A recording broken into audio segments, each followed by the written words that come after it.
les Allemands nous réquisitionnaient pour aller travailler en Allemagne. De toute façon, on ne serait jamais allé. Pour ne pas partir aux États-Unis. La guerre, elle a tapé comme ça. Ça a été, pour moi, un suicide. Mais on avait la trouille tout le temps. S'est battu. Ça a été très dur. Et on démobilisé. Et voilà, sans tambour ni trompette. C'est ouf. On a fait notre devoir. Voilà. Les oubliés de l'histoire, nous sommes. Plus personne ne s'est occupé de nous. On a fait notre devoir et c'est tout. Bon dia tout homme, bonjour à tous. Quand j'étais gamin, le chemin qui me conduisait à l'école croisait un axe nommé Boulevard des Évadés. Et moi, bien sûr, je croyais qu'il s'agissait de prisonniers en cavale. Mais en la vérité, ces dits évadés étaient en réalité de valeureux combattants.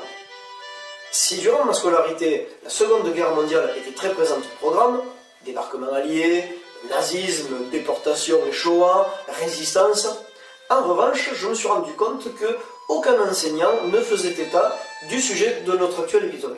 Ayant moi-même la chance de vivre en proximité de 3 de ces anciens combattants d'un genre particulier, il me paraissait à la fois utile et opportun d'aller à leur rencontre afin de leur accorder une tribune et ainsi de fixer ce patrimoine qu'est leur mémoire. Pour réaliser ce documentaire, je me suis rendu à leur domicile pour recueillir leurs témoignages.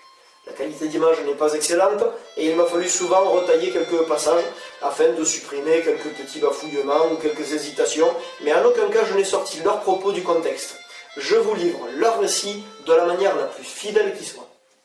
Ils s'appellent Paul, Albert et Marc, tous les trois nés en 1921, ils ont dû fuir la France occupée des années 40. 3 regards croisés sur cette dernière guerre, mais également 3 parcours radicalement différents. Évadés de France, les oubliés de l'histoire, c'est le hors-série de Passeurs de mémoire.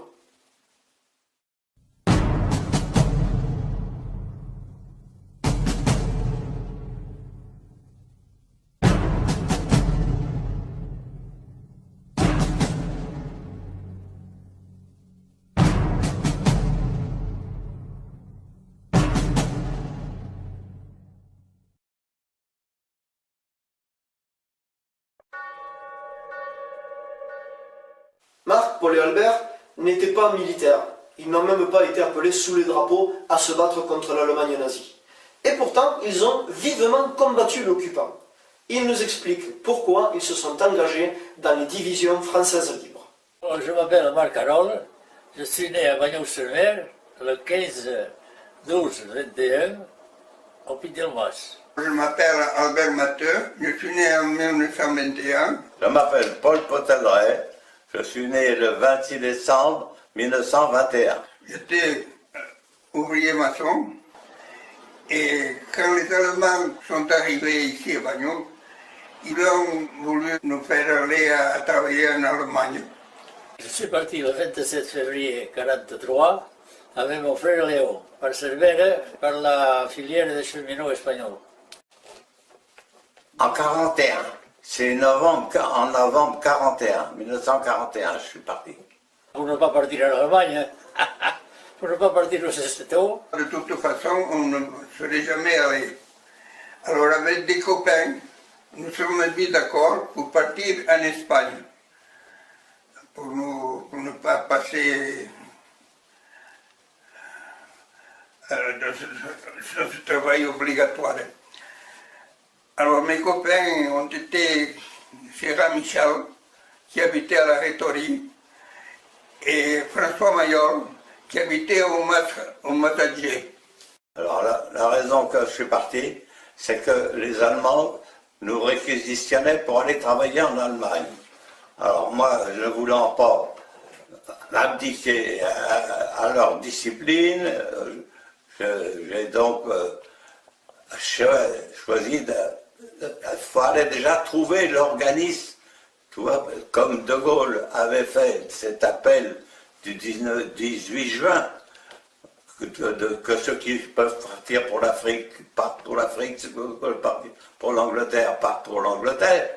Bon, moi j'avais donc des amis de Rozay-en-Brie qui étaient déjà partis. Qui était parti. Je savais qu'ils étaient arrivés déjà en Algérie. Mais le courrier passait très mal. Parce que de l'Algérie, pour passer en zone occupée, ça passait pas le courrier. En zone libre, ça passait. Alors, j'ai au-dessus qu'il y avait cet organisme. Alors, il venait te contacter, mais encore secrètement, il te posait des questions.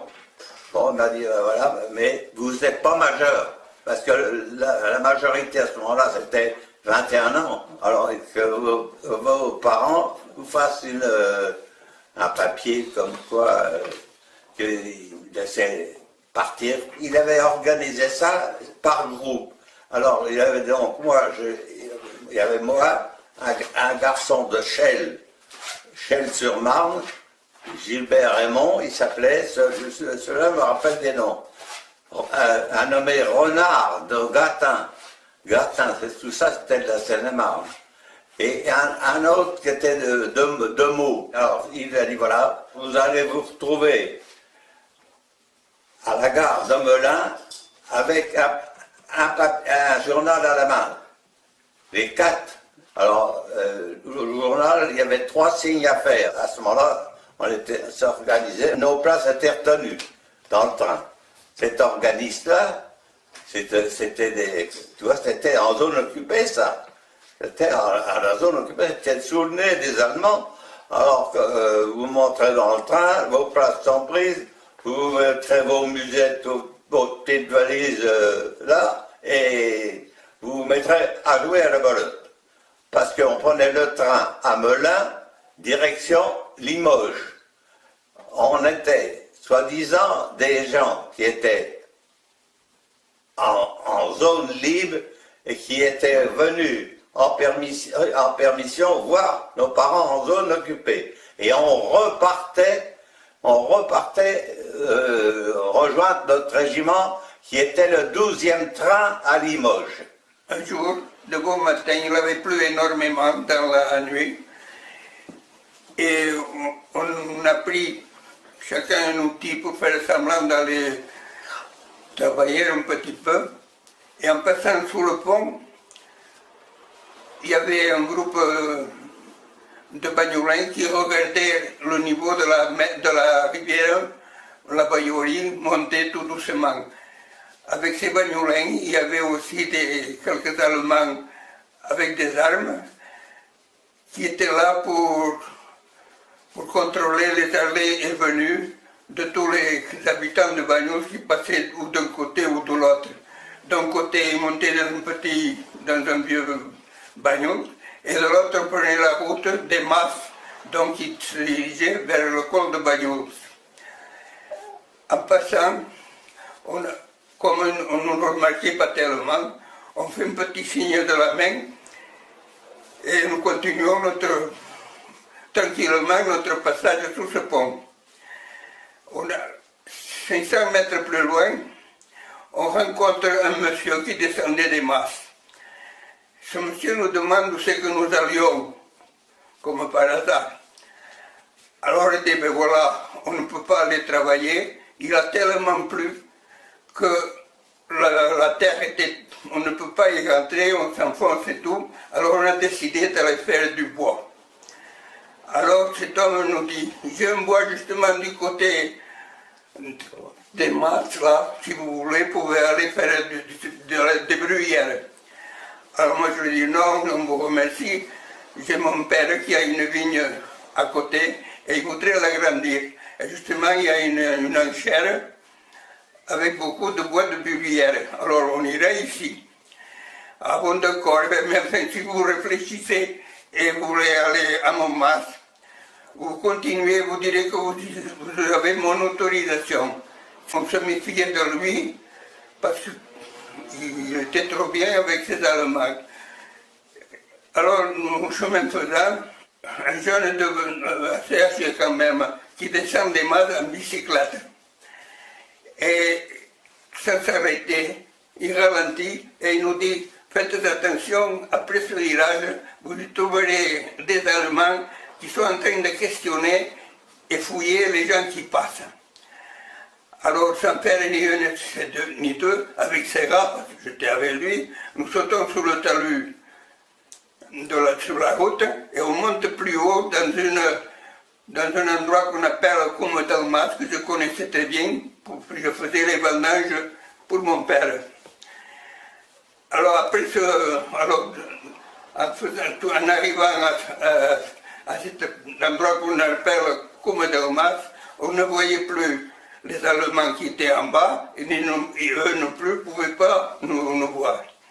Alors montant et descendant dans les montagnes, sans chemin, sans rien, on passait à travers les vignes, à travers les broussailles, il y avait plein de ronces, on s'est déchiré, tout ça. On dépassait tous les masques, on avait rendez-vous, ce n'était pas pour aller chercher du bois, mais nous avions rendez-vous aux abeilles avec deux copains de plus. C'était François Mayol, son frère tout jeune, et même Mayol.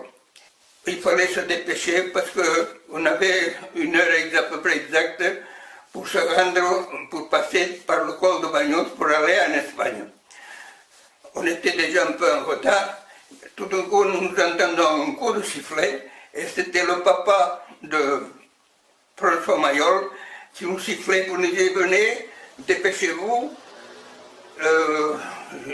on est un peu en retard ».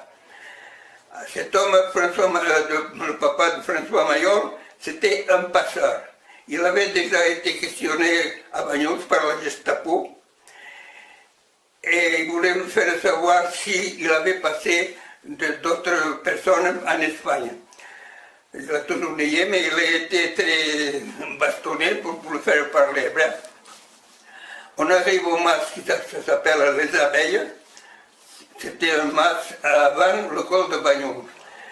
Alors, écoutez, vous mangerez en route, nous sommes pressés parce que j'ai remarqué qu'il fallait une certaine heure que les Allemands qui surveillent le passage du col de Bagnols, ils font une relève. Cette relève se passe à moitié chemin pour arriver à ce col.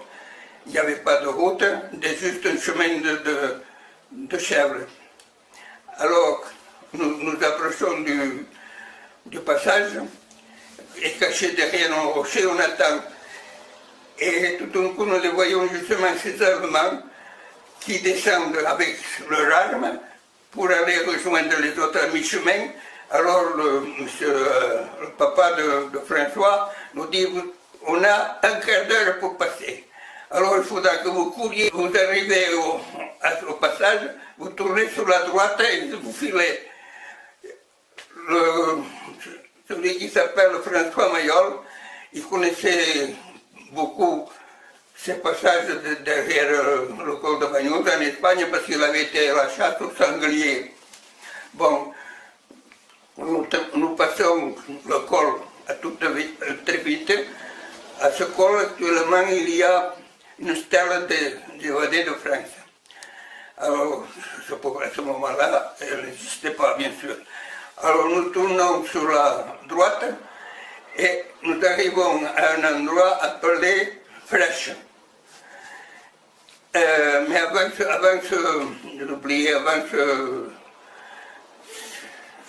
cette maison qui s'appelle Flèche, nous devions passer par un ruisseau énorme.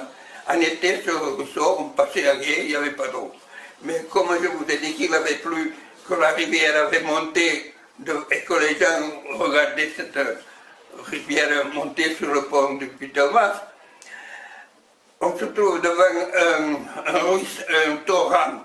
C'était un torrent qui faisait au moins 5 mètres de large ou 4 ou 5 mètres.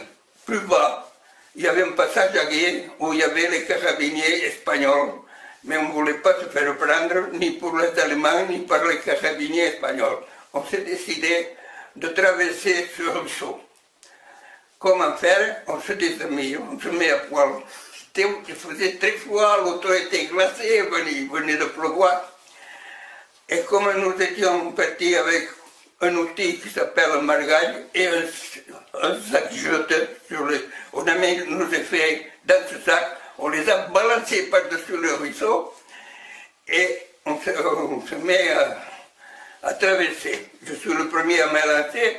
Quand j'arrive au milieu du ruisseau, j'étais glacé, je ne pouvais pas faire un pas de plus de recul. Je dis, c'est impossible, on ne pourra pas passer par ce ruisseau. Et le copain François m'a dit, on est joli, on est au costume d'Adam et Ève, et on doit aller voir les carabiniers en bas qui nous laissent passer. Il faut passer. Alors comme il était débrouillard, habitué de la montagne, il cherchait une perche dans les bruyères. Il a trouvé une perche assez longue et en s'appuyant sur la perche, il a traversé le ruisseau. Et une fois de l'autre côté, avec cette perche, il nous a hissés, si vous voulez, moi et le copain Serra et son frère. Et on est passé de l'autre côté. On n'avait pas chaud, mais on était content de pouvoir repasser et retrouver nos habits secs, comme c'est bien secoué pour se réchauffer un petit peu. Et puis nous sommes arrivés dans une métairie aussi. Qu'on nous attendait là, dans cette métairie. Il y avait un jeune garçon qui nous avait espié de loin déjà et nous a dit voilà, avec mes parents, vous dormirez dans cette bergerie, c'était une bergerie, et je ne vous fais pas monter en haut parce qu'il y a déjà du monde qui est en haut, on ne sait pas qui c'est.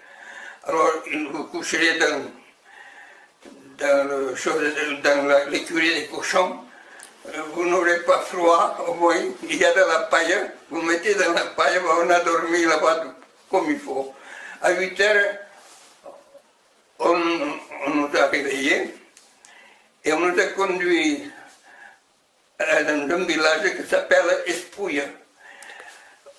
Le maire d'Espouille était passé à Bagnols, justement il a été hébergé par ses maillots pendant l'histoire de la guerre d'Espagne. Alors il nous dit voilà, vous pourrez vous promener dans Espouille, toujours avec vos outils pour faire voir que vous travaillez. Et demain matin, je vous accompagnerai en autobus jusqu'à Figueras.